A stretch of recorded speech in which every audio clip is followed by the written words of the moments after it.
Lepo vas pozdravljam na najpomembnejši dan v letu, a ne dan, ko v Sloveniji slavimo kulturo. Prejšnji dni vse sorte se dogaja, ali jo rabimo ali ne rabimo, ampak na ta dan pa seveda nekako se združimo oziroma se tudi podružimo v različnih kulturnih ustanovah. Veste, da na današnji dan leta 1849 umrl France Prešeren, in tudi najbrž veste, da smo edina država na svetu s tovrstnim praznikom. Tako da, glejte, kako res je pomembno, da si ohranjamo to našo kulturo, naš jezik, našo dediščino, ker to nas loči od drugih.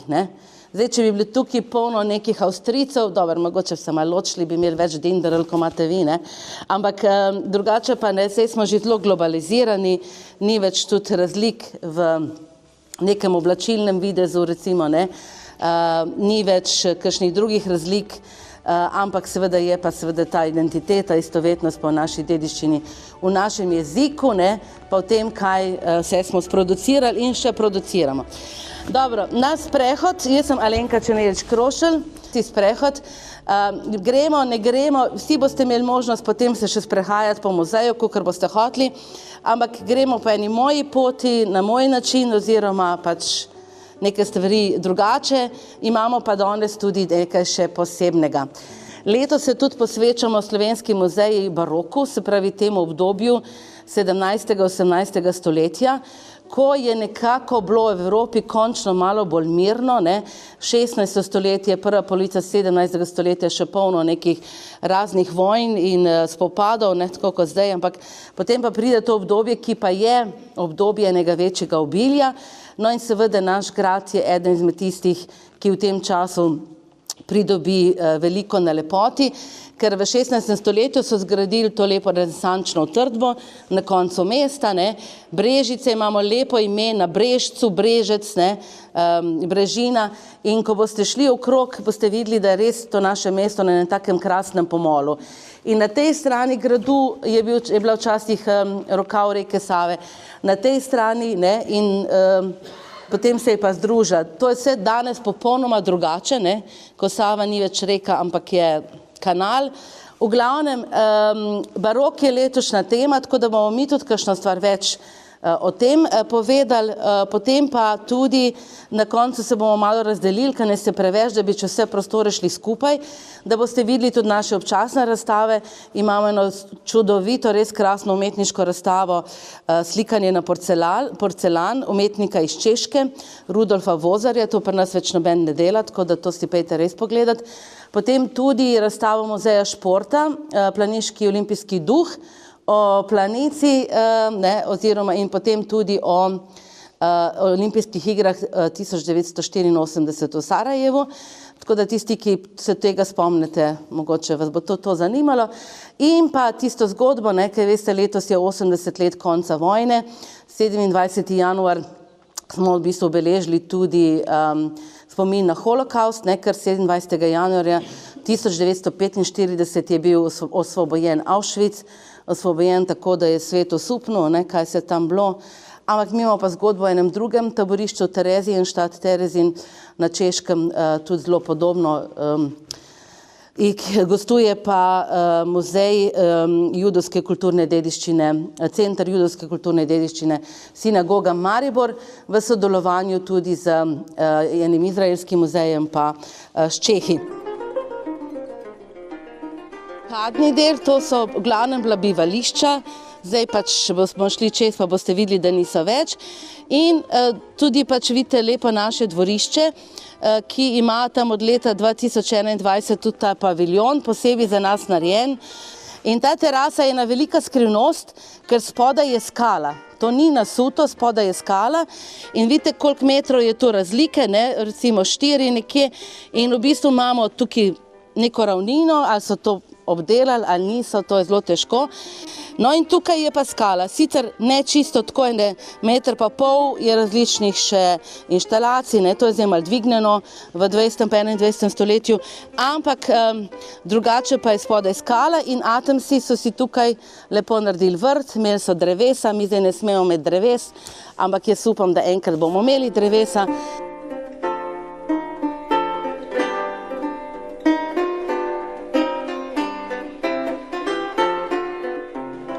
Zdaj smo prišli pa v najlepšo dvorano na svetu, a ne da? In v tej najlepši dvorani na svetu se sprehajata dve dami. Dober dan. Dober dan, kako sta? Odlično. Ja. To je res izjemna dvorana, ki sta jo ustvarila tam na začetku 18. stoletja. Ignác Marija Atoms kot naročnik in lastnik gradu in Frančišek Karl Remb kot tisti mladi slikar. Ampak danes sta pa na obisku prav posebni dami, ki sta najbrž že stoletja nazaj uživali v tej krasni dvorani. No, dobrodošla, to je gospa Ana Maksimila Valvazor. Valvazor je eden najpomembnejših Slovencev 17. stoletja, spisal je slavo Vojvodine Kranjske in nam pustil tudi to knjigo, imamo v knjižnici, če bo kdo želel si pogledati. Imamo celo en izvirnik, ki je v trezorju, v knjižnici imamo pa celovit prevod te izjemne knjige in recimo imamo kar nekaj gostov iz Dolenjske, iz Novega Mesta, tam če kaj rabite za Dolenjsko in okrog, on vsem dejansko piše. Gospa Ana Maksimila Valvazor pa njegova druga žena, namreč Valvazorju 1687 umre prva žena in kot je bilo takrat v navadi, se ne čaka dolgo, da si izbereš drugo ženo.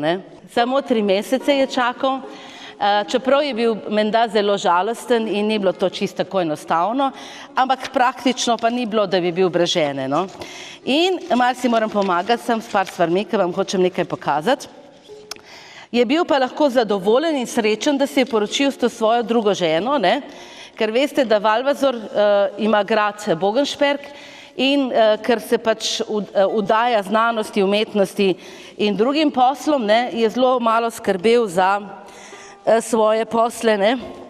In ko se je poročil s to Ano Maksimilo, ki je bila rojena Čečkar in je, hvala Bogu, imela nekaj denarja, da mu je lahko daj tudi posodila.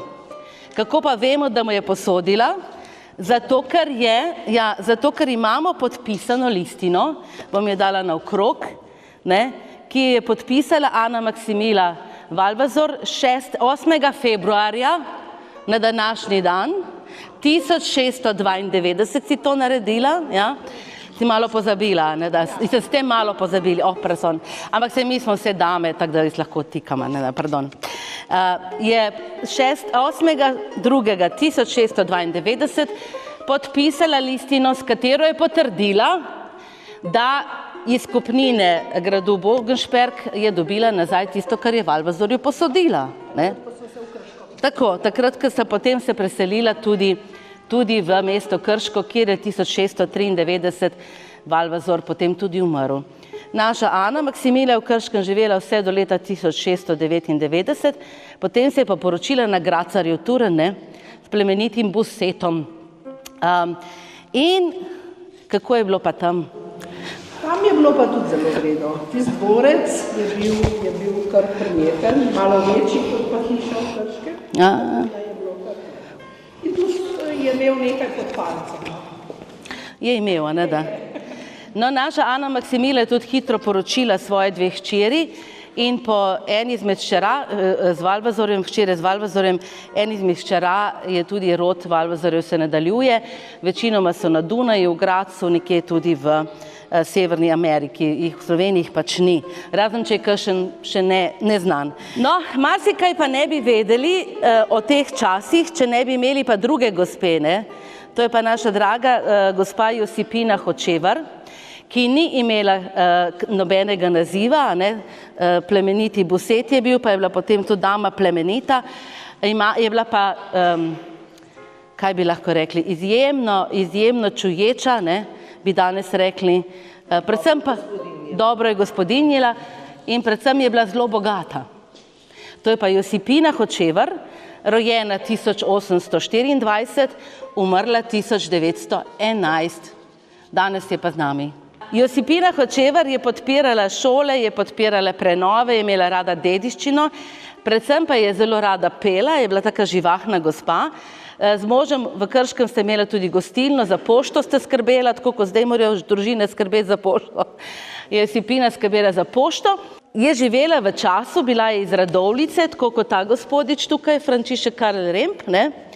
Bila je iz Radovljice, nista se sicer poznala, ampak bila sta pa someščana, tako da v bistvu vse povezano in je zelo rada imela predvsem otroke, ne? Otroke, 20, tako, svojih ni mogla imeti in je 20 let tudi plačevala učiteljico v Krškem, da so deklice lahko hodile v šolo, ne. Šele po prvi svetovni vojni, 1919, so začele deklice hoditi redno v šolo, ne. Tako da to je bilo nekaj izjemnega. No in ona tudi podpre eno knjigo Krško in Krčani, ki jo napiše učitelj Ivan Lapajne in iz te knjige marsikaj izvemo tudi o takih osebnostih, o Bohoriču, Dalmatinu, o Valvazorju, o ženi. Tako da hvala lepa, da ste danes prišli, ne. Bomo se še družili, jaz sem pa prosila Josipino, ker je mogoče poznala Prešerna, ne. Prešeren se rodi od 1800, umre 1849, leta 1842 pride Josipina v Krško, Prešeren se druži z grofom Antonom Auerspergom na gradu Šrajbarski Turn, to je čisto blizu, a ne da. In nekako sva z Josipino razmišljali, da mogoče sta se pa srečala, ne. In ker je Josipina zelo rada pela in tudi pač najbrž recitirala v svoji gostilni v Krškem, smo rekli, da naj to danes tudi pokaže. Meni je strašno ljuba pesem Zvezdogledom, ne vem, če jo poznate, če jo kdo pozna, naj mi pomaga, jaz upam, da jo bom zvozila, ker sem malo že starejša, veste, pa mi gre mogoče kaj tudi narobe. Torej, France Prešeren Zvezdogledom. Vsi pojte rakam žvižgat, lažnivi pratikari, lažnivi zvezdogledi, vremena vi preroki, vi, modrijani, hočete v nebeški zvezda brat, ali sonce vam dobrotno bo dalo srečno leto, ali bo nebato gota viharjev šum zbudila, nasula v polje točo, sad umorila trte, utopila čoln na morji. Lažnivi zvezdogledi, lepojte rakam žvižgat. Dve sami zvezdi gledal oči sem svoje ljube, dve svitli zvezdi gledal, sem v njih neumni slepec vesele bral si dneve in sončno, brez oblakov sem bral ljubezni srečo. Solze so v meni zrasle in srd in bes sa zrasla. Sramota in v mojega miru je smrt mi zrasla. Dve sami ste zmotile, dve sami zapeljale mi zvezdi umno glavo. In celega neba zdaj hočete zvezde zmodrovati. Lažnivi pratikari, lažnivi zvezdogledi, vremena vsi preroki. Lepojte, rakam žvižgat.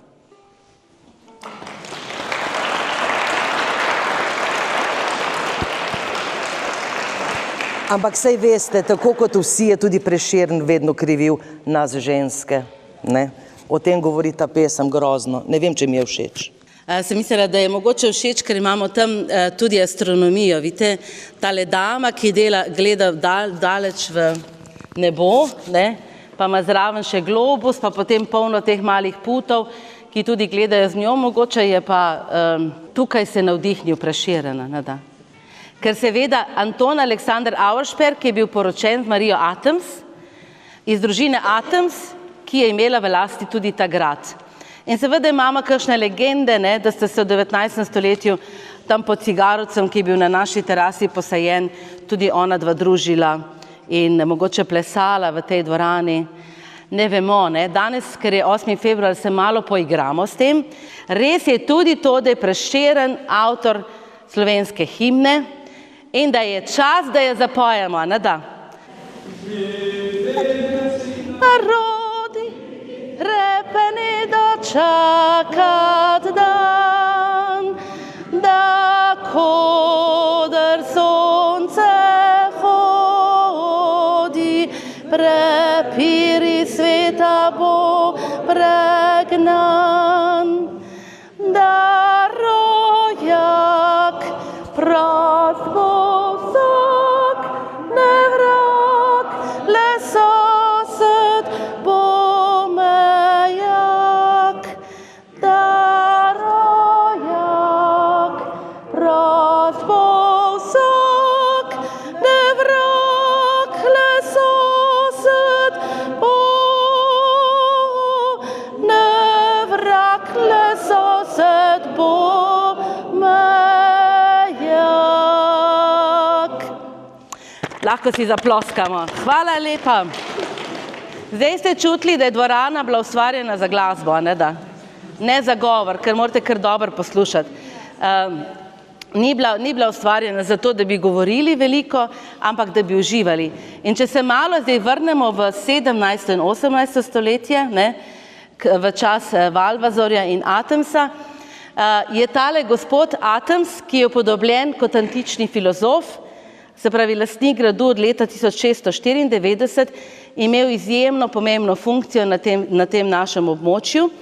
Bil je provincijat oziroma vodja neke vrste vojne krajine, ker veste, da vse do 1820 imamo mi v Banja Luki oziroma koliko kilometrov je to, 200 kilometrov približno, imamo Otomansko cesarstvo. Ne? Do začetka 19. stoletja so tukaj še vedno Turki in to območje še vedno zelo pomembno obrambno območje. On je bil neke vrste poveljnik, hkrati je imel možnost tudi, da je skrbel za oskrbovanje tega območja, za oskrbovanje vojske in takrat je menda pridobil to številno bogastvo oziroma to bogastvo. Najprej se je pa poročil s to gospo, tam je zadaj Marija Regina rojena Wurmbrand, ki je pa njeno doto je po uporabu, da je 1687 kupil grad Podčetrtek. Zdaj veste, da grad Podčetrtek je skoraj da že obnovljen oziroma delajo, ne? Tako da ga lahko tudi obišete. To je prvi Atemsov grad na Štajerskem, naslednji je že tale v Brežicah. In v tem času potem on kar pridobi lepo na bogatstvu, no? In kupi ta grad in začne ga preurejati. To sta bili najbrž dve nadstropji in počasi ustvarja to viteško dvorano. Delo zaupa Rembu, ki bi bil letos 350 let star. Remb pride k nam na poletno muzejsko noč, je že potrdil. To je 21.6. Ga boste srečali, kako se sprehaja. Tudi dame bodo najbrž zraven, ker jih bo zanimalo, kako je to se delal. Imamo dva podatka. Eno je, da je delo 1 leto, zdaj imamo nek nov podatek, da bi mogoče 3 leta v Brežicah, kar je najverjetneje bolj prav, bi jaz rekla. Ampak predtem je pa potoval, mu je pa ta gospod plačal štipendijo, tako kot je Josipina Ivanu Zajcu, ne, da je Ignác Marija Atems omogočil Rembu, da je potoval kam, kaj mislite, če gledate okrog, kje je bil? V Rimu, ne, Rimu in v celem renesančnem delu, se pravi od Toskane do rimske pokrajine, in tam je pač potem to upodobil na stenah, zgoraj, ne, ta najbolj reprezentančni del. Zdaj, če prijete na poletno noč, boste lahko ležali po tleh, ne, lahko se tu zdaj uležete. Je pa seveda ta del strop in pa prehod iz sten na strop, kjer imamo pa 4 elemente, upodobitev prizorov vodi, ogenj, tako. In kdo je ta gospod tle? Bog vseh voda Pozejdon, ne? Se pravi, to je bila res dvorana ustvarjena za ples, za uživanje. Najbrž so takrat tudi jedli in pili, danes to ne dovolimo, ne? Zato zelo pazimo, ne? In leta 2012, ko je bila velika prenova, smo dobili tudi talno ogrevanje, ki trenutno zelo dobro deluje, ne vam je ki je vroče, meni je že vroče. Potem pa seveda imamo tukaj alegorije znanosti in umetnosti. Atems je imel z to prvo ženo, ki umre 1715, je imel veliko otrok, samo 6 jih je ostalo živih do odraslosti, se veste, to so bili taki časi. 13 otrok sta imela, 6 jih je dočakalo odraslost. 5 sinov, 3 so bili duhovniki. Pa kako bom ljubila, ko me srček boli, boli, boli, boli. Pa lanski moj fantič pozabljen še ni, še ni, še ni, še ni. Pa pozabljen bi bil, ko tak luškan ne bil, ne bil, ne bil, ne bil. Pa je luškan tako, da pozabljen ne bo, ne bo, ne bo, ne bo. Evo.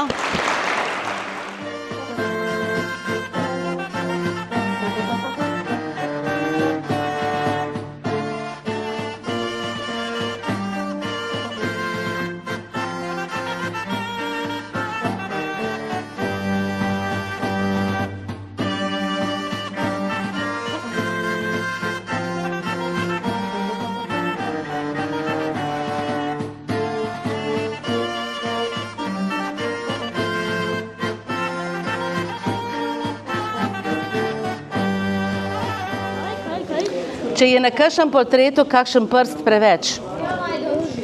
Dobro, zdaj pa smo šli na en drug grad, ne? Zdaj smo pa na enem drugem gradu in sicer smo v Pišecah, na Pišecah, ne?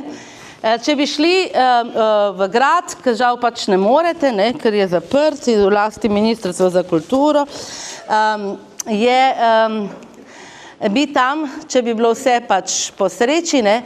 Srečali te predstavnike družine Moškon, ki je bila tudi dolgo časa lastnica gradu Pišece, pa tudi Sevnica, pa še kaj, tudi ena izmed drugih, ene pomembnih družin tega časa, se pravi, naš Atoms ima grad od 1694 do nacionalizacije 1947, ne.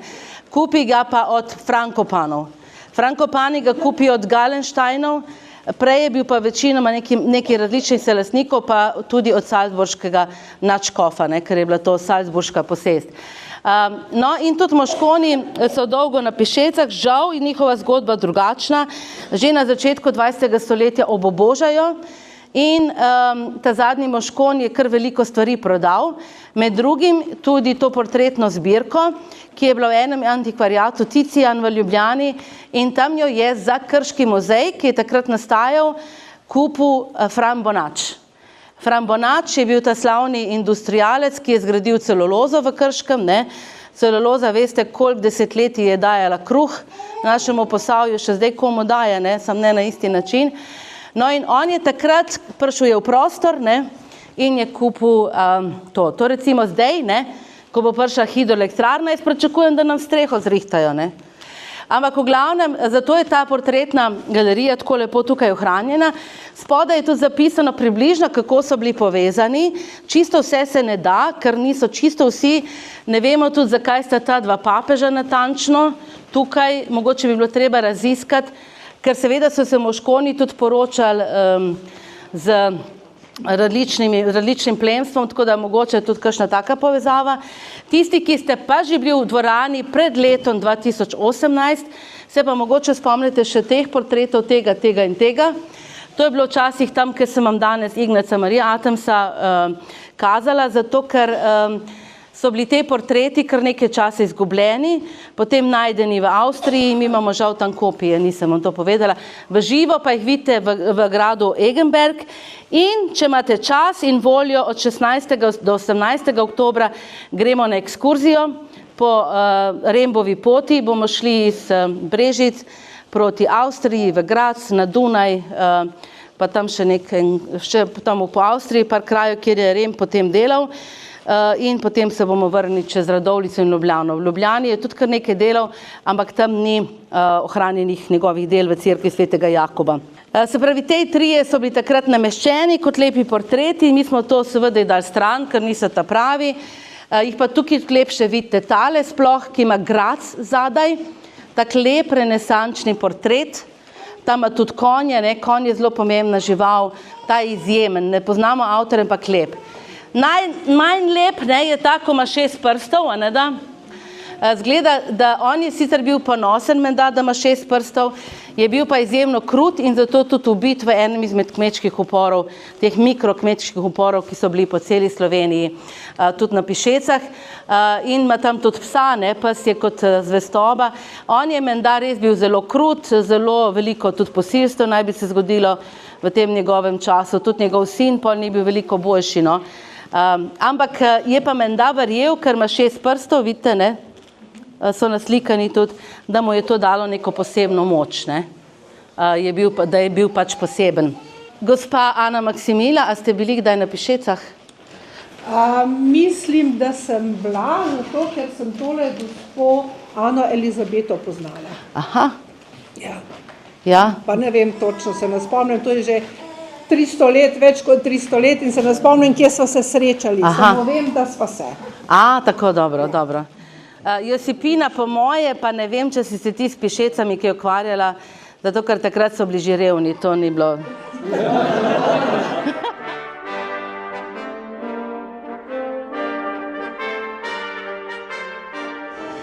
To je pa lani, če ste bili, sicer mislim, da večina vas ni bilo, ampak nič hudega.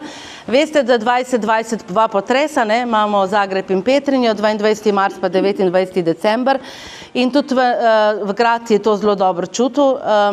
Sploh 22. marc je tako bobnelo, sem mislila, da je pol Viteške dol padlo, ampak ne, je bilo sem par prahu. So pa tle bile kar velike razpoke, tako da pa smo malo čakali na denar, če bomo dobili kakšna sredstva, na koncu jih nismo, ampak konec leta 2023 smo začeli sanacijo prostorov. Prvo vse veste, so sem razpoke, potem pa se še odpira, pa je treba še restauratorsko, pa na vrhu je to so stropi še vse iz trstika pa pol ena taka zmes vmes, tako da je bilo treba kar velik, ker ta del še nikoli ni bil prenovljen, ne? In če mi malo skočimo tle, ne, čutite te tramove, nič ni hudega, jaz ko skačem, tako da ni huda, če mene zdrži. No, in potem smo pa seveda tudi sneli slike, ker je to ves čas, vsakič pa tle so vozili tovornjaki, vsakič je kar padalo, ne, ko se enkrat razpoka naredi. Niso bile to statične razpoke, da bi grad zdaj, ne, bil demoliran, ampak je bilo treba, tako da smo kar več kot 1 leto to počeli, zato ker iz prvotnega predračuna 40 000 evrov je prišlo na 80 000 evrov, tako da pol smo dobili od občine, pol smo dobili od vas, ker ste mu vložili naše prihodke od stopnin in drugih programov, ne. Potem pa smo zdaj v prvi fazi vrnili tole razstavo, tiste 2 naprej, bom pa na koncu povedala, kaj bomo pa kako bo. In tukaj smo tudi pustili to vijolično barvo, vse naenkrat vse prebarvali, vse slike so konzervirane, se pravi sčiščene, pregledane, ker tukaj gre res za najbolj dragocena dela, ki so tudi pod alarmom in ta oranž piska, če pride do preblizu. Imamo tudi nov sistem, nove luči, gre pa za dela recimo Herrleina, to je eden najpomembnejših baročnih slikarjev, pa Valentina Metzingerja, kjer kar veliko za Krško delal, in dela, ki so prišla iz nekdanjega po vojni ukinjenega, pa že leta 1941 izgnanega frančiškanskega samostana v Brežicah. Tam je danes gimnazija, ne, od leta 1945 je gimnazija. Frančiškani so bili izgnani, takoj na začetku 41. 42. so Nemci tudi porušili cerkev svetega Antona Padovanskega. No in ta del, recimo, sej lahko preberete, je izvor predvsem iz teh cerkva. Potem pa še različne stvari, nekaj tudi iz Kostanjevice, ta 2 kipa. Z Kostanjevice je zgodba taka samostana, da 1784 ga Jožef II. Razpusti. In potem imate po celotni Dolenjski, imate teh, na Raki imate orgle, ne vem, na Igu so neki oltarji, pač so potem oni to ali odprodali, ali prestavili, ali karkoli, to ne vemo, ne. Potem pa še kakšne take malenkosti, nekje vemo, odkot, nekje ne vemo, recimo tudi ta sveti Lenart iz Brežiške cerkve, župnijske, podružnične svetega Lenarta, kar je celo en gospod, ne bom povedala kdo, ker raziskujem, kako to, jo je celo prodal v muzeju v 70-ih letih. Zelo, zelo zanimive zgodbe, no. Ampak to je mogoče za kdaj drugič, ker se pač vedno odvija. Imamo pa knjižico zdaj novo te razstave v 2 jezikih na spletni strani, tukaj je tudi v fizični obliki, tako da lahko malo več preberete tudi o motivih in o tem. Tako da to je zdaj dosežek našega lanskega leta, pa razstavo v bistvu ponovno smo pa prejšnjo nedeljo odprli, ko je kolegica Andrejka Vabično se tudi zdaj soavtorica prenove vodila, predvsem po baročnih prostorih. Tudi malo domisliti, kako bi Stiplovška predstavili še kot prvega ravnatelja, kot prvega muzealca in tudi njegovo, rečemo, ljudno vabljeni in ciljeni, ne, tega našega vabila, ki smo ga posvojili. Skrinje, za katere sprašuje Jakob, so tukaj od nekdaj, se temu reče. Če rečemo od nekdaj, kaj to pomeni? Da nimamo pojma, odkot so, ne. Namreč na prvih fotografijah prvega muzeja, ki je bil v Krškem v cerkvi Svetega Duha oziroma zdaj to galerija, pa zraven v Valvazorovi hiši, kjer je danes mestni muzej, se je teh skrinj že nekaj. Oto Aumann, ki je skupaj s Stiplovškem vodil ta muzej, veliko sta hodila po terenu, marsikaj prinesla, kakšno stvar sta zapisala, kakšno stvar nista zapisala, tako da ne vemo, ne vemo, tudi ni nekih podpisov, ne moreš vsega vedeti, ker muzej se je razvijal tako, da leta 1949 so potem ustanovili muzej v tem gradu, muzej je bil viteška, pa še par prostorov, tukaj so bili še vedno stanovalci in tudi do 80-ih let ni bilo v bistvu kustosov, ne, je bila Iva pa Franjo, dobro, Franjo umre leta 63, pol je bil še en arheolog, pol je bil nekaj časa Stanko Škaler tudi, ki je umrl leta 73, ne, tako, šele v 80-ih letih je prišla malo večja ekipa sodelavcev in pol se začne tudi to urejati, ne, dokumentacije. Vmes pa to je, veste, koliko let, ne, to je malo preveč let, da bi res vse vedeli, ne. Tako da so še skrivnostne stvari in odkrivamo, je pa res, da skrinje so tudi tako težke, da smo jih pol kar tukaj pustili, ne. Delamo pa letos tudi naše baročne sani, ki smo mislili vedno, da so prišle iz Šrajbarskega turna, pa vemo, da so prišle z Mokric, pa imamo zdaj več zgodb, ali je to bila neka Auerspergerjeva, ki je bila dvorna dama na Dunaju, ali je to bil en moški, ki je bil nek, ne vemo, to zdaj s tem se zelo veliko ukvarjamo, trenutno so v fazi raziskav kemijskih, evo, bi rabili, ne, in naravoslovnih, ker je treba ugotoviti, koliko star je res les, koliko so tiste poslikave stare. Videli smo, da v bistvu sedež ni iz usnja, ampak je neka umetna masa, tako da tak super projekt imamo skupaj z še drugimi muzeji.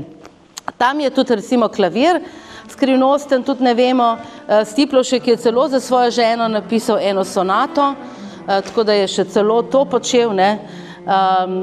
Najbrž je potem seveda tudi bil dober pianist, čeprav ga od tisti, ki so ga poznali, to nobeden nikje slišal. Evo, zdaj nam bo pa Jakob grad narisal, super, ti sem dej.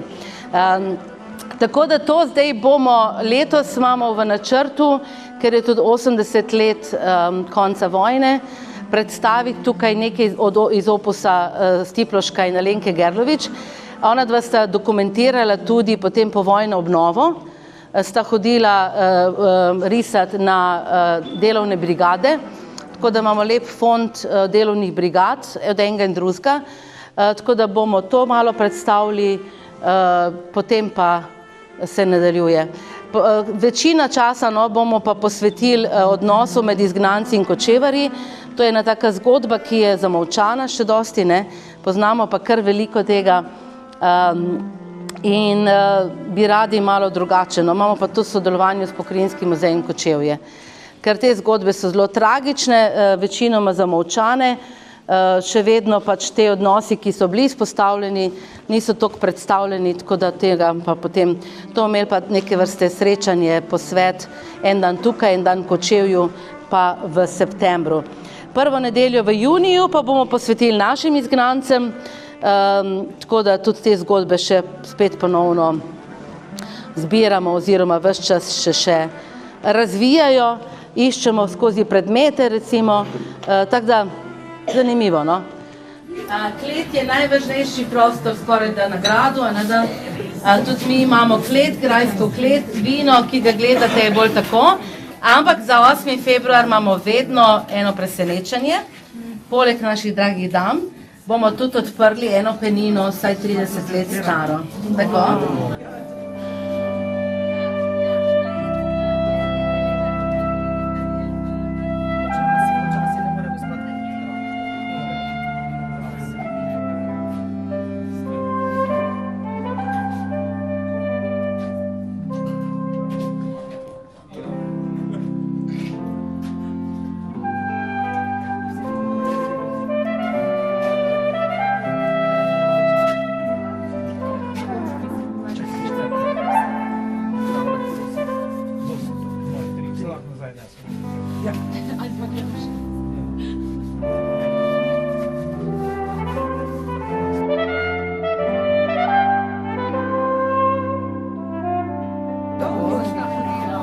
Ja, dolgo, ja. A ja, se to ne rabiš tega, to veš. Dobro? Ne, ti boš odprl. To je ena taka penina, ne vemo točno kaj, mogoče boste ugotovili, kaj je. Boste tudi videli, kako je z mehurčki, no?